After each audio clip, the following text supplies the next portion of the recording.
This is the Business Tech Playbook, your source for IT help for your business. All right, so BJ, I have downloaded my cracked version of Doom from the early 90s, and I'm ready to do the podcast. You ready to do the podcast with your cracked version of Doom? Oh, I saw the notes here, and it said cracked software as the topic here. So I downloaded some software to prepare for my notes. Is that incorrect? I think we're doing this backwards. As long as you're not doing it on company equipment. Oh. And as long as you don't tell me about it anymore, I think it might be okay. I'm your host, Rob Zolson. Software from the 90s, honestly, cracking it might be the only way to use it at this point. But, I'm BJ Pote, eTop Technology, Business Tech Playbook, and we're here to talk today a bit about software, the pain of subscriptions. We recognize they can be a pain. And then also just using cracked and unlicensed software in your company. And what that means. Right, and what it means, the risks, the ramifications. I mean, the entire point of our podcast is to talk about, the risk to your business and how to mitigate it. Yeah, for those who are listening, and maybe you worked a job, maybe you've heard about another company that hasn't paid for their software, that somehow found a copy from their cousin or that friend that said, hey, don't worry about it, I got a copy, and runs it on your business. This podcast is for you, for sure. Absolutely. Well, and we're going to dive into, I promise we'll keep it high level, because you start talking about licensing and Microsoft software, and I can feel my own eyes glazing over. And this is what we do for a living, right? We'll keep it high level, but then we'll kind of go into some of the different nuances of things. So that way, hopefully, you understand how and why this is important, not just, this is bad. So to start the conversation, we're going to pick 3 cases because there's a million different softwares out there, and we're going to give you generalistic examples of how most software handles it. In your specific case, in your specific software, there might be exceptions to the rule on how they handle things. So we're going to definitely use Microsoft subscriptions, whether it's Windows or Office, or as we call it, 365 subscriptions. We're going to talk a little bit about Adobe and their suite of products. And I don't know, what's one more bonus one that we could talk about that's common that you've personally dealt with in the past, BJ? I'll say those are the biggest ones by far. How about Intuit? I haven't had a ton of issues with Intuit, but I don't typically see cracked software with Intuit so much as just out of date software. I think that would be a good example. We can talk about that. A good example talking about licensing, exactly. Sure. So we'll use those 3 examples. Know that your software could have its own unique charms, and talk to a professional about it. And of course, always consult your lawyer about any legal matters of your business. And your software vendor. Big time. Realistically, I know it may feel like they're on the opposite side of the table as you, but at the same time, if you're paying them and you're keeping things up to date, it makes you a much better client to work with for them. So let's start with the commonality of Windows. When you buy a computer, it comes with a license. People don't know this. They're like, oh, it just comes with Windows. They don't know it's a license deal. So when you go to a Walmart, when you go to a retail store, a Best Buy, and you get that computer, you, in a purchase agreement with that computer, when you buy that computer, comes with a Windows key. Whether it's a Windows Home key for your retail use, or you paid a little bit extra money for a higher-end computer for a Windows Professional license, that computer already came pre-licensed. And generally speaking, when you buy it from a Dell, a Lenovo, IBM, whatever brand, and you pay that $599, that $1,000, that $1,500, all of that licensing cost is baked into that computer. So when you sit there and have to go, well, I never paid for Windows, that's exactly what you did upon purchase.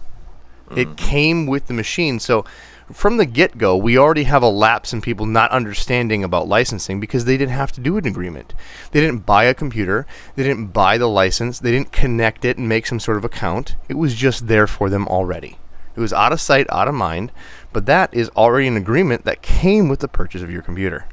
So to start with, 100%, yeah. Even if you're not using a computer in business, which you are because you're listening to this podcast, your home computers already are a licensed machine. You're already in that agreement with that software. Well, and so Windows specifically comes in 2 different major flavors. You're going to see Home and Pro. There are some workstation versions and some enterprise versions that you can get, but the reality is Home and Pro are going to be your 2 main pieces of software that you see. If you go and buy it from Best Buy, or you buy any of the consumer level brands. So like if you go buy an Alienware from Dell, 99% chance it's going to come with Home unless you specify Pro. The Pro version, like Home might be fine for some of your business needs, but let's realistically look at it. It won't function with most of the 365 like management tools. Like if you do not want to have any kind of management of the machine, Home is okay. It really is designed for people to use at home. The Pro versions allow you to do policies, lock things down, really centrally manage your tools and manage your endpoints, which would be a computer. And oftentimes we don't even really see Windows being cracked as much as like the Office tools. I haven't seen that as much as people have started to go on to 365 and Microsoft includes Office licensing. Like I haven't seen that in a business in quite a long time. Actually, I did see it last year. I forgot about that. Well, one of their I was gonna pause there before we get off the topic. We're rushing. Fast. So on the Home versus Pro, we're not going to go into a ton of details on the differences. Know that to do normal business, you would have to have Pro. You can't connect to a domain, meaning it can't be controlled with different login passwords, a actual business login environment. Just the top couple that are most important off the top of the head. Again, the management tools, you can't do automated updates. You can't do remote desktop tools that come with the Windows. So to do anything besides a mom and pop shop where you just need the one application and you need nothing special, you have to have a professional edition of Windows to actually do real business. So know that, and if you want to look into this, you can just literally Google Windows Home versus Pro. The first link is Microsoft's website showing a laundry list of differences between the Home and Pro versions. So check that out. But yeah, getting back into the Office category, I'd like to talk a little bit about the beginnings of Office, because this used to be, all software used to be purchase it, you own it, it's your piece of software until we no longer support it. So if you bought back in 2007, you had the Clippy icon. That was a purchased piece of software. You paid what $150. Maybe you got it through a school license, whatever it was, and you owned that piece of software. And you owned it until they no longer supported it, and they had an end of life. What was it, 5 years, 6 years, whatever it may be? And a lot of people still use that piece of software for 10 years. Right. They use it well past support, and where it couldn't really function to the full form. And that's just how software was. And you would have a CD with a key, and you type in that key code. Key in so long. Yeah, it'd be like 16 digits of random numbers and characters, and then suddenly that was how 25, you licensed it. It was 25 random numbers. I think it was 5 octets of 5. Yeah, so literally you could go to Walmart, get a plastic case, open it. There was a disc in there. You would install it from the disc. It has that holographic key thing on it. Yeah, that you can slap on your computer. It would be a sticker, so you could put it on your computer and not lose it. But it ended up just rubbing off your computer anyway. Exactly. Well, and then they switched over to downloadable versions, and so you would get these key cards. So the retail versions of Office, and I don't think we've bought a retail version of Office in 5 years. Like that's funny. I haven't bought it in a lot longer than that. Bringing back some not so fond memories. Yeah, it's not fond memories, and it's not fond because the downloading of that was really difficult to support. You didn't know what patch it was on. When you got a disc, you got whatever version it was left with. You had people on different flavors. One was 2007, another one was 2010. Someone got upgraded to 2016, and then those had different versions. So if you saved a Word document in 2007, opened it in 2016, it could convert and do it. But let's say that you had 2016 and someone needed to open up in 2007. Oh, that was a problem now. So trying to keep up with versions, additions, and documentation in an actual business environment was hell for us in IT. Mm-hmm. So, go ahead. Well, no, the 2007, that was back when they were doing service pack release, like actual SP1, SP2, SP3, type releases for Outlook, and you couldn't connect Outlook 2007 to Exchange until you were on service pack 3, but you had to do like if you had the disk or even the ISO, like you converted the disk to an ISO that lived on the server, you install it with whichever version of Service Pack it came with, and then you spend like 4 hours updating it to the latest version so that way people could actually work. And now, realistically, we just push out the latest current version of Office that gets released every 2 months. It's just done for you in the application. It's so easy breezy. And Someone has a problem. I'm like, did you update? Did it not automatically update? Have you rebooted your computer in the last week?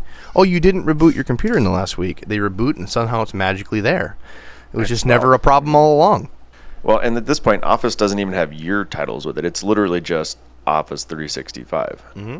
And so we're getting little micro updates every month. Like, I think we run eTop on advanced channel. So what that means is basically we're getting updates basically almost in beta, which means kind of ahead of the game.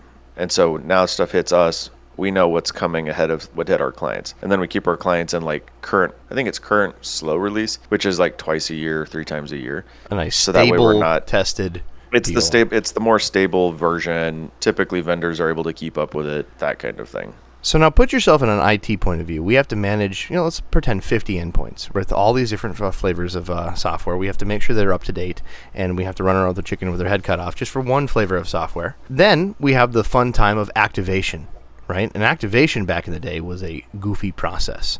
You get these 25 character keys, for some reason wouldn't activate properly, and technicians would just get flat frustrated because Microsoft support it's bad now. It wasn't good then. Trust me, it was worse. It was I think it was better then because I feel like they actually cared and were, even if they were not local, they were at least Microsoft employees, and now everyone's pretty much just outsourced. Hey, I'm the one wearing rose-colored glasses. Trust me. I don't remember it being that good. So you had some privileged California support. I didn't have that. It was true, because we're West Coast, and so yes. we get the Redmond discount on quality support. We got the toothless Midwest support. You know what I'm saying? That's what we got. So you get so frustrated that you'd walk into environments and the IT technicians would do a thing called cracking. We talked about this at the beginning of the podcast. And what it would be is instead of using that license key, they would find a way to manipulate the software so it would either fake or not require a license key and actually not have that software licensed. They would crack it on purpose because they say that, hey, I have a key. It's just not functioning. I don't have time to deal with Microsoft support. They would crack the license. I hate saying it, is a valid argument. Problem. It's a valid argument. It might not be a legal argument, but it's maybe not even a good argument, but it is a valid one. Yes, because I think we've both probably been on that side of the pain at some point. I think anybody our age that's done IT from the beginning has lived a little bit of that. So then you're finding yourself on sketchy cracks / wares sites. Yeah, like what when they intentionally misspell stuff. Then you can't update it, you can't patch it, and then you have to reinstall a new flavor for recrack it every time, and it becomes this big hell in a handbasket. So that was when you were cracking, less maliciously, right? You have a key, you were trying to troubleshoot, you try to find a way around it. Then people were just flat cracking maliciously. I don't want to pay for it. My buddy found a way to crack it. I want a copy of it. I'm not going to pay the $150 or whatever it is to purchase the software. And they just flat steal it, and stealing's wrong. If you want to argue the point that stealing software is wrong, it is. Some guy out there decided to make himself a business by making something, supporting something, and you're just going to take it away. There is no wrong way of explaining that. That is stealing. Just because it's easy to click the copy button and ignore a license doesn't make it any less stealing. So well, we're going to try to avoid talking too much about our hacker wares pasts because no hacker wares past. It's just if you business, you can't steal things. Now here's why you can't steal things. When you're Microsoft, they have these things and they've had it for as long as they've done software. They're a big boy company. They go out and they have teams of people that look and do software audits. Now BJ, here's a segue. Tell us about experiences with software audits and how they work. So pro tip, most of the time you can just ignore them or because they're couched in, hey, software audit, like we're going to help you figure out the compliance of your network. And if you have substantial amounts of software assurance is effectively like Microsoft's older versions of subscription software where you could buy, 500 server licenses, and then you buy assurance, and that means you get support, and that means you get updates for however long you buy the assurance for. If you have that, you do have to go through the audits, and they do suck. You have to make sure you have the right number of VMs licensed or servers. So a VM is a virtual machine, server, whatever actually, it might be fun to do an entire podcast on virtualization at some point. Like, kind of explain it high level. Let's just keep it Windows licenses, 3 and Office for now. Yeah. So, like, just generally speaking, people would, like, corporations would buy, or larger corporations would buy, 10,000 licenses on a volume license, and they'd buy software assurance. They typically are going to have to go through the audit. But now if you get something from V-Microsoft, so V stands for vendor over at Microsoft. So if you see a V-name at Microsoft.com, know that's an outside vendor that they've basically paid to do a complimentary audit. Well, if you do decide to start that audit, you start putting in all your information, it can come back to bite you. I'd highly recommend not doing it. But we have gone through a couple of those where people replied and decided it was worth going through. And we had to go and pull server keys, license keys, endpoint keys. I mean, it was probably a 7-page spreadsheet of just trying to make sure we documented everything properly, because I really wanted to make sure that my client didn't get dinged on anything. And so it was explaining exactly, all of these workstations came with OEM licenses. Here's how we use the volume license key for this. And it's really explaining, making sure that you don't overdo things. So just a little higher level, there's two methods that you see audits come from that you explained. The vendor that you spoke of, which is more or less optional. Check into where that comes from. If it's vendor, don't necessarily just willingly give a ton of information. Start asking questions before freeform jazzing all your information of your business, which I would recommend doing anyway. Someone asked business questions like, "Hey, what are you guys doing over there?" I'm like, "None your business." That's what's up. Yeah, I'm stealing that. None your business. But there is a Microsoft doing it, and they sometimes come with teeth. That isn't a vendor. And when Microsoft knocks on the door and comes with teeth and says, "Hey, we're Microsoft, we require an audit. We see here that you only purchased 20 keys, and we see on the outside that your business is somewhere in the department of 350 users. We're a little confused, and we're gonna require an audit from you." It's no longer This is where the that numbers meme or GIF comes up, where that's kind of like that confused. Oh, the math doesn't add up. Right. This is where it's no longer optional. And when people say no longer optional, hey, they're not police. They don't have a warrant. They're not allowed in my business. What do you say to those people, BJ? We've lived through both of these. You installed the software. It's called a terms of service. You agreed to it. So that cool thing that you click to. Welcome to legal agreement. Yeah, the cool thing you click to at the front of the software legally bounded you to the software's agreement, terms and service, and the terms of service says that you get audited or you have legal ramifications. So if you don't let them audit and they knock on your door and say, "Sorry, we have to audit you," and you deny them, that term dinging, and again, this is just generic terms, this is not official legal terms, is they will have dinging lawyers. Isn't an official legal team, legal term. You will now be part of Microsoft's legal prowess, and they will come after you, and they have rights to fine you because you didn't do the audit. And to the tune of a lot of money. If you don't want to do any of the audit, they're going to assume that none of your endpoints are licensed, and they're going to charge you for all the endpoint licenses and a bunch of other fees because you didn't. And we're talking to the tune of 6 to 7 figures, depending on how big your company is. I have personally lived through other businesses that I was in where they had a mixture of different software, where it was, just like we spoke about, the keys in a drawer that they saved, where someone purchased it, it came with the computer, and then they had a mishmash environment that wasn't well documented.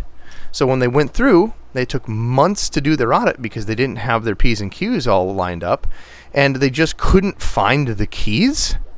They got dinged for everything that was missing, but at one point was actually legit and purchased, just because they didn't keep good documentation and didn't do a good enough audit. And I'll be honest, this is a very big reason why at eTop we've not slowly, I mean, like over the last 5 years, we've effectively made it every single user has the same version of Office through Office 365. No, suddenly if somebody comes knocking for an audit, we can go, All PCs or laptops, they have OEM keys from Dell. That checks that box. All Office installs are from Office 365. Here's a screenshot of, licenses inside of the tenant, and it's go away. Yeah, there's zero exception. We don't have any legacy software keys. And here's the license. They didn't even need an audit at that point. They're like, okay, thank you.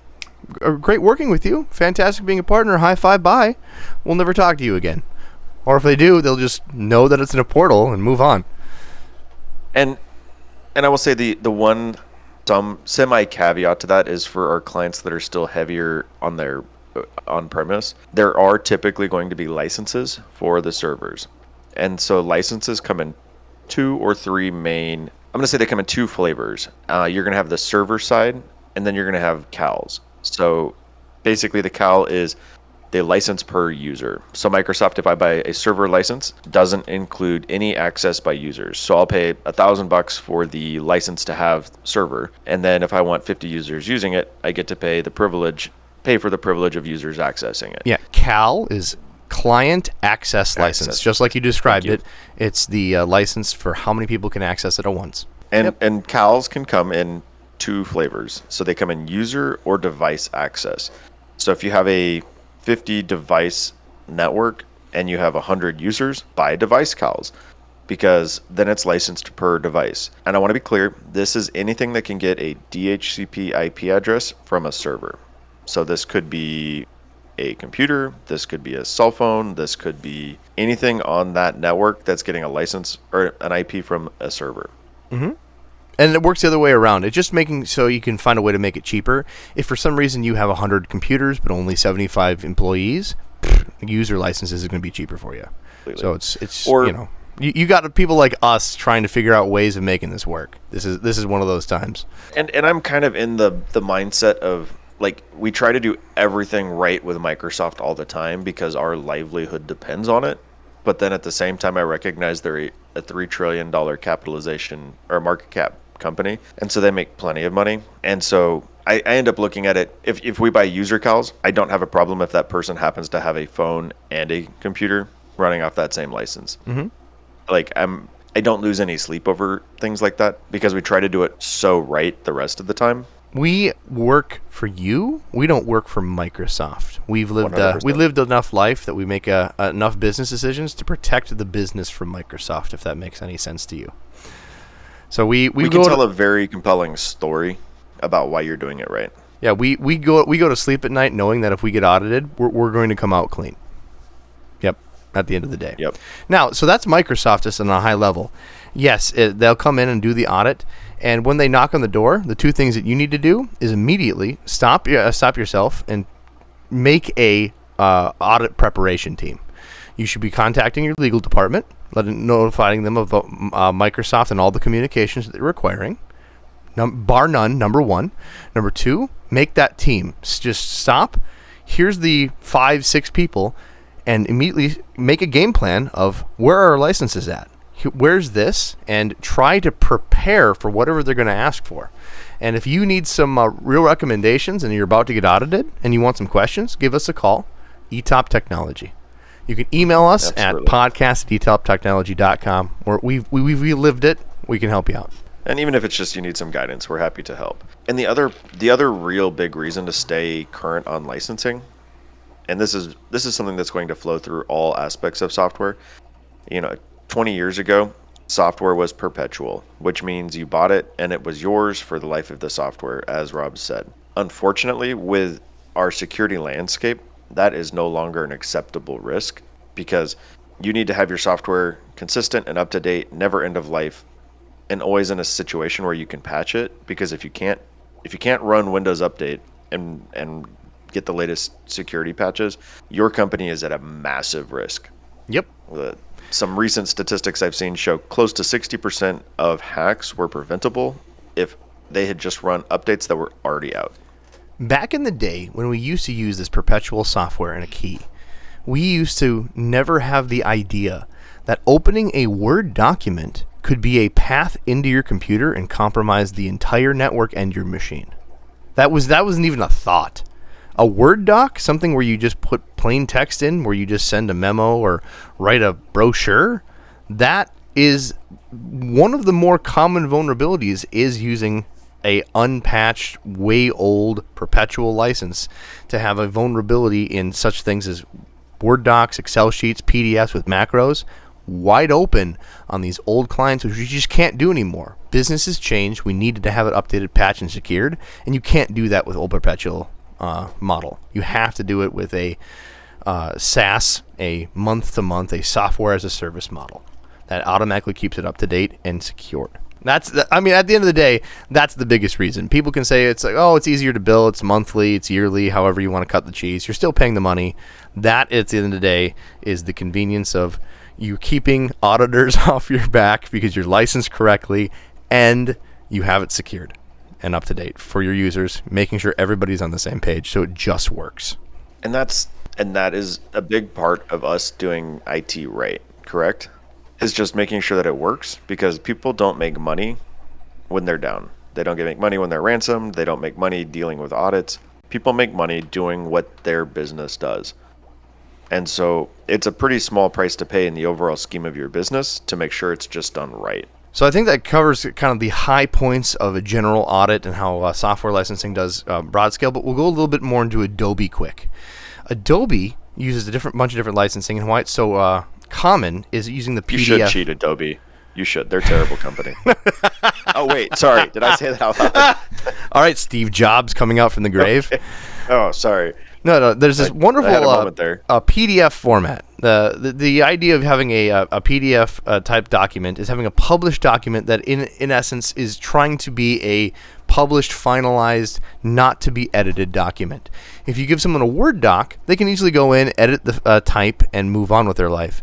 If you give them a PDF, that is a finalized, it's very difficult to edit that document. So Adobe does that with their licensing for Adobe Acrobat and a lot of other their suite. That's their big bread and butter, to try to use Adobe Reader, which is a free tool, and Adobe Acrobat, which is a paid-for tool.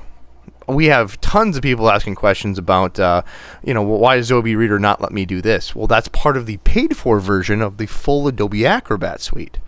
So Adobe Acrobat lets you do the full editing, publishing of every feature that you can do on a PDF. Adobe Reader only lets you fill in boxes, print out, read, and look at these documents. So if you, let's pretend me, I'm Rob's, I paid for Adobe, I made a document, and I want to send it over to BJ just to fill out the blanks I created. I paid for Adobe Acrobat. I send him a document. He can download and open it in Adobe Reader without having to pay for it, still fill in my form, and move on with life without having to pay a dime on his side. That is the general idea. So people really got in bed and really liked using Adobe Acrobat for PDFs. So that is one that throughout the years we've seen continually cracked because people don't understand why something as simple as a PDF needs to have licensing. So that's probably the most Googled thing to find a free version of, or some other competitor that to download a free version of to edit and enable PDFs. And Adobe has a large suite of photo editing, video editing software through their Adobe Cloud products that marketing agencies use. And just a couple horror stories to add what we didn't add about Microsoft. Companies that have intellectual property such as these commonly get cracked all the time because people want to use it going through college, and they had a student key that was either free or little cost that they learned in college for graphic design, business class like Adobe PDF, and then suddenly they're out in the business world and they just realize, hey, that's no longer free or next to free. And I have to pay how much? $500? $600 a year for this suite of business products? And immediately they stop. I can't afford that. I just got out of college. This is what I got my entire career on, and they go crack it. And businesses, this is one in my professional experience, have seen cracked in businesses over and over again. Almost. I'd say 40% of the time in the Midwest. I don't know California. I feel like those good, honest Midwesterners, are definitely the crackers and hackers. But here's the thing. The Midwesterners don't know tech. So it was somebody like their cousin or the IT firm that was malicious that set them up and didn't tell them that they didn't pay for it. I want to be clear. Sometimes it's IT folks that are doing this on your behalf without you knowing it, which also puts you at risk. And so ask some real questions and be really tough on it. But then sometimes clients can be just cheap, which is why we don't have those clients anymore. Right. Some of what has solved this problem is, like you said, 20 years ago, people went and got their graphic design, or they literally got the Adobe Student Edition, which was like, $100, whatever it was. I mean, it was basically free 99, but they're doing it to get you hooked. And then when you go into your professional life, suddenly you need this full version. And so Adobe Acrobat was $399, $499 for the pro version when you could buy it perpetually. And now it's $24.99 or $30 a month for the pro version per person. If you want the full Adobe Acrobat, like Creative Cloud suite, I mean, you're pushing $70-$80 per person per month. But a lot of businesses realized that was the smarter way to go, because now instead of having to buy a $3,000 or $4,000 full suite license every 2 years, 3 years, they can buy, they'll just pay for it monthly and just be up to date, and they don't have to worry about it anymore. Right. So when we're being an MSP, when we go out and we take on a new client, or a client has interest saying, hey, I want to quote, I want to see what your services offer, the whole thing, we can't just say, well, this is our McDonald's menu. We can't do that. We have to go through what we call a engagement audit. So we go through and we have to audit what you got. Just like I would like to be clear, assessment, because we aren't CPAs. We don't do audits. Assessment. Sorry, I have to be pedantic there. The term has changed so much through the years, and every other business has different branding names and marketeers on it. So yes, assessment is a much better word. I like that much better, because we do nothing of certifying anything. All we're doing is trying to see what you have so we can make a better understanding of how to help you. That's the bottom line, what it is. There's no certification afterwards. Let me be very clear on that. So thank you. We go through the business, and we go through and we check each machine. We see exactly the health of each computer, each server, the network, what hardware you're using, what software licensing you're on, what support you're getting. And we go through blind, and when we come out, we should at least have a good grasp of what's going on with your business. And we go through and find this and go saying, hey, your business is using cracked Adobe licenses. I don't know when this started, but if we're going to help you, we can't have that. And they're going, how much does this cost? Well, $80 per employee, and you have 200 employees. And then they go, get out. I can't help you, but But then it also becomes a risk we're not willing to take. We can't do business with you. Sorry, because that's on us as well. If we're there to help you, and then an audit comes around, we're going to live and breathe that, and we're supposed to support these things that are cracked and can't up to date and have a big wide window into your network. No, thank you. Now that's one thing that people can't support you. Now take it as an employee. You work for the said company. You know that they're not using the licensed software. Suddenly you get mad, whether it's pay, something that happened at work, you leave, and then you go, hey, Mr. Adobe, I know some information you might want to know. Adobe goes, oh, do tell. And they're like, hey, so-and-so company I just worked for, 200 employees, none of their software is licensed. And they're going, is that right? Well, here's a nice stipend for that information. So they literally give that person a kickback to tattle on that company. And if you don't think that doesn't happen, Google it. They literally advertise to people to report these things for rewards. Mm-hmm. That happens in all these different software companies in some degree. There's literally, it's reporting.bsa.org. Yep. And it literally is, I want to report an organization or business that is using or installing more software than it has licenses for. Mm-hmm. Physical... Yeah, it doesn't have to be cracked. It could just be like, I just think they're wrong. And if they find anything wrong, you're going to get a kickback. So that's a bit of a nightmare for your company. And it happens all the time. I've seen it happen many times. I'm grateful we haven't seen that, but a lot of that comes down to staying on top of our clients' licensing. and making sure that they are within compliance as much as we can possibly tell.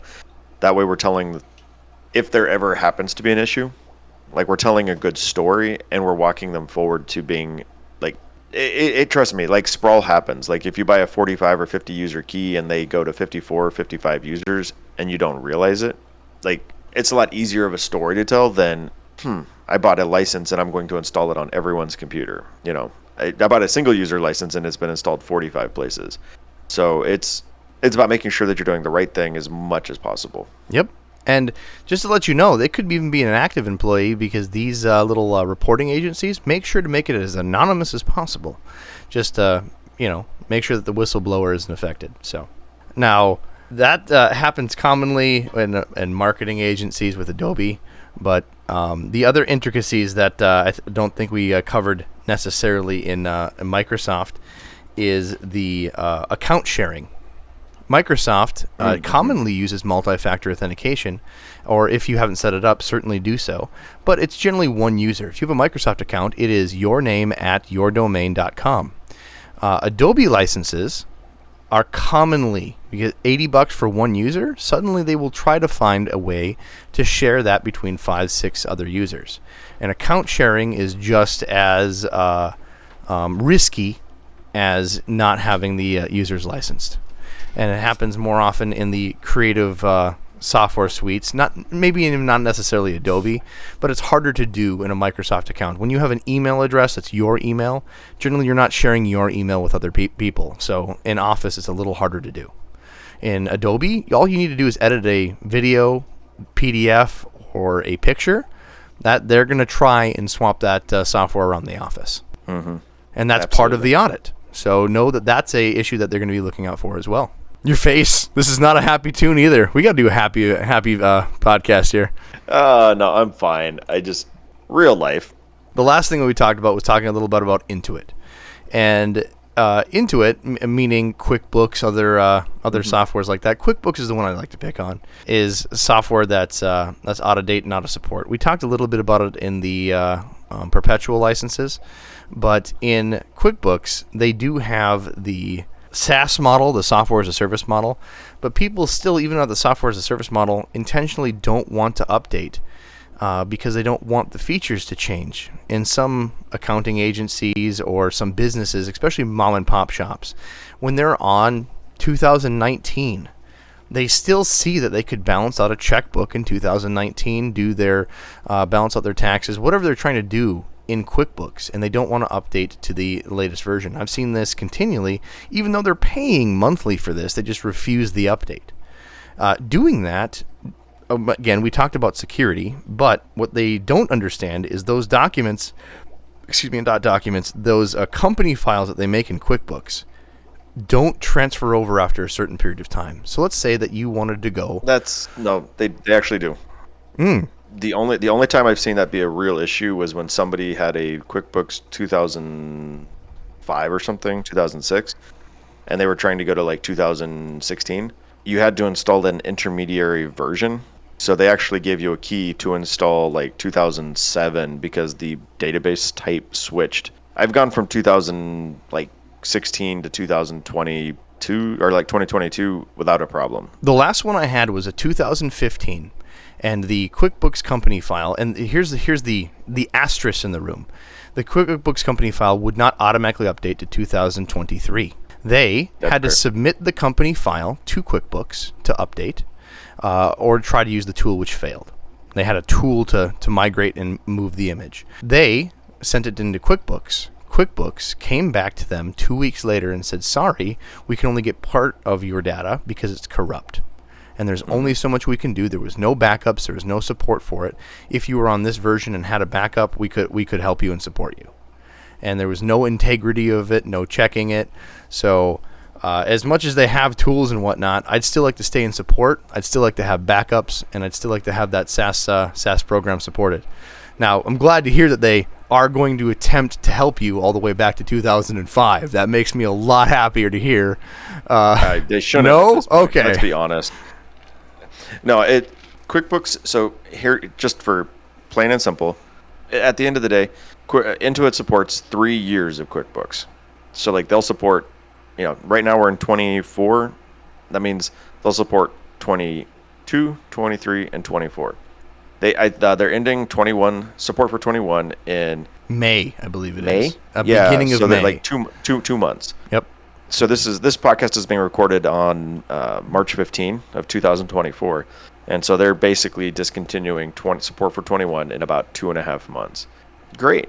So part of what happens is now you have a problem with your QuickBooks file on a 2019. You can't get support on that unless you upgrade to 21 or 24. Also, you're at a point where after this year, you won't be able to purchase a desktop version of QuickBooks unless you have a subscription this year. They will support QuickBooks going forward if you have an existing subscription, but they are trying to wind down their business, like their desktop version of QuickBooks, because it's just honestly a lot more work to support than their QuickBooks Online one. Mm-hmm. So hopefully that gave you a bit of perspective with three different companies of software, and using cracked versions, and trying to decide whether to use perpetual licenses if they still exist in some form. Certainly don't do that. And if you're having troubles, someone wanting to do an audit with you, you have questions and need support and help, podcast@etoptechnology.com. Come talk to us. We'd certainly be able to help you. Right on. So we say that to say we know licensing can be boring. We apologize. Hopefully we're funny enough as the two of us to keep you listening and entertained. But having correct licensing is one of the best ways you can protect your business, along with your basic security, along with backups, along with just having a partner that cares. So whether that's your IT partner, your IT person, whomever that is, make sure that they're doing their best to do it right. Until the next one, guys, thank you.